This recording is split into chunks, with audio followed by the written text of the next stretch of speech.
तो स्वागत है आपका। अगर आप बैकएंड डेवलपर बनना चाहते हैं तो नोड जेएस का नाम आपने ज़रूर सुना होगा। अगर नहीं सुना तो आज सुन लीजिए, क्योंकि इसके बिना बैकएंड की दुनिया बहुत अधूरी है। आज की इस वीडियो में हम नोड जेएस की कंप्लीट चीट शीट को बिल्कुल आसान भाषा में समझेंगे। इसमें आपको 300 से ज़्यादा ज़रूरी कॉन्सेप्ट एक ही जगह मिल जाएंगे। तो सबसे पहले जानते हैं कि नोड जेएस असल में क्या चीज़ है।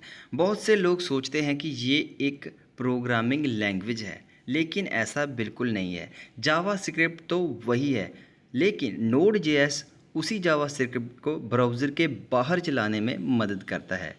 सीधी सी बात यह है कि सबसे पहले जावास्क्रिप्ट सिर्फ वेबसाइट के अंदर काम करती थी, और जब से नोड.जेएस आया है, इसके आने के बाद जावास्क्रिप्ट सर्वर पर भी काम करने लगी है, क्योंकि ये एक साथ बहुत सारे लोगों की रिक्वेस्ट को संभाल सकता है। मान लीजिए आपने एक वेबसाइट बनाई, उस पर 1000 लोग एक साथ आ गए, तो नोड.जेएस जो है वो एक एक करके लाइन नहीं लगाता, बल्कि सभी लोगों को एक साथ आपकी वेबसाइट को दिखा देगा। तो अब बात करते हैं इसे स्टार्ट कैसे करना है। सबसे पहले आपने नोड.जेएस को इंस्टॉल करना है। उसके बाद अपने आप ही जो चीज़ इंस्टॉल होगी वो है npm, जो कि नोड.जेएस के इंस्टॉल होते ही साथ में इंस्टॉल हो जाता है। अब बात आती है कि ये npm क्या है। ऐसे समझिए, अगर नोड.जेएस आपका मोबाइल है तो npm उसका प्ले स्टोर है। जब भी कोई नई लाइब्रेरी या पैकेज चाहिए, बस npm से इंस्टॉल कर लीजिए। अब बात करते हैं मॉड्यूल्स की। मॉड्यूल्स वो होते हैं जो पहले से बने हुए टूल होते हैं, जो आपका काम आसान कर देते हैं। जैसे fs से फाइल पढ़ सकते हैं, http से सर्वर बना सकते हैं, पाथ से फाइल का रास्ता पता कर सकते हैं, और ज़रूरत पड़े तो अपने आप खुद का मॉड्यूल भी आप बना सकते हैं। अब जो नोड.जेएस है, इसकी सबसे बड़ी ताकत है एसिंक प्रोग्रामिंग। नाम थोड़ा बड़ा है, लेकिन काम बहुत आसान है। मान लीजिए आपने किसी दोस्त से कहा, भाई चाय लेकर आना, तब तक मैं अपना बाकी का काम कर लेता हूँ। बस नोड.जेएस भी यही करता है। जब तक डाटाबेस या एपीआई अपना काम कर रहे होते हैं, तब तक नोड.जेएस खाली नहीं बैठता, बाकी काम करता रहता है। इसी के लिए कॉल बैक, प्रोमिसेस और एसिंक या फिर कह सकते हैं एवेट का इस्तेमाल किया जाता है। अब बात करते हैं एक्सप्रेस जेएस के बारे में। अगर नोड.जेएस से सर्वर बनाना थोड़ा मेहनत वाला काम है, तो एक्सप्रेस जेएस उसी काम को आसान कर देता है। इसकी मदद से एपीआई और बैकएंड बहुत जल्दी बन जाता है। यहीं पर गेट, पोस्ट, पुट और डिलीट जैसे मेथड काम आते हैं। इसकी मदद से डाटा भेजा जाता है, लिया जाता है, बदला जाता है और हटाया जाता है। ज़्यादातर लोग मोंगोडीबी का इस्तेमाल करते हैं, और उसे नोड.जेएस से जोड़ने के लिए मोंगोस काम आता है। इससे डाटा सेव करना, अपडेट करना, डिलीट करना काफ़ी आसान हो जाता है। अब बात करते हैं सिक्योरिटी की।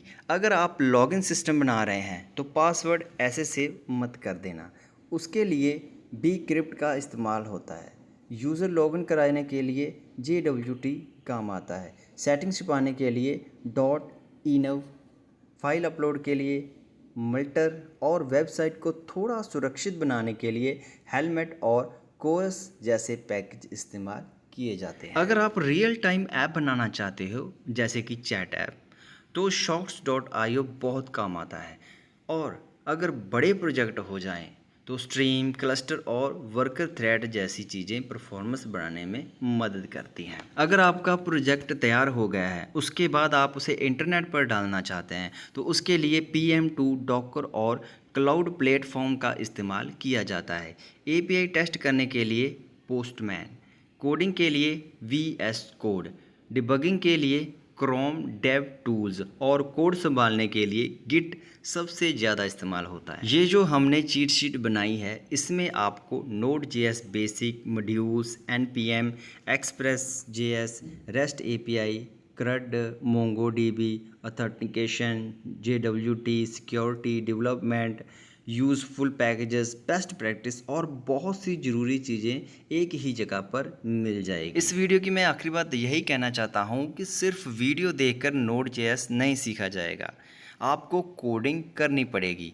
आप छोटे छोटे प्रोजेक्ट बनाएं, जैसे to do apps, blog API, login system या करंट प्रोजेक्ट। जितनी ज़्यादा प्रैक्टिस करेंगे उतनी ही जल्दी बैकएंड समझ में आने लगेगा। उम्मीद तो यही है कि आपको ये Node.js की कंप्लीट शीट बहुत काम आएगी। एक बात और, इसी की सारी पीडीएफ फाइल जो है आपको उसका लिंक जो है वो डिस्क्रिप्शन में मिल जाएगा। आप वहाँ से जाकर उसे डाउनलोड कर लें और उसे इस्तेमाल ज़रूर करें। उसी में से ही आप कोड को कॉपी करके पेस्ट करके इस्तेमाल कर सकते हैं। और आखिर में तो मैं यही कहूँगा कि अगर आपको वीडियो पसंद आई है तो अपने दोस्तों के साथ शेयर करिए और लाइक करना ना भूलिए। और ऐसे ही वीडियोस के लिए आप हमारे चैनल को सब्सक्राइब ज़रूर करें। Thank you for watching. मिलते हैं अगली वीडियो में, तब तक के लिए सत श्री अकाल।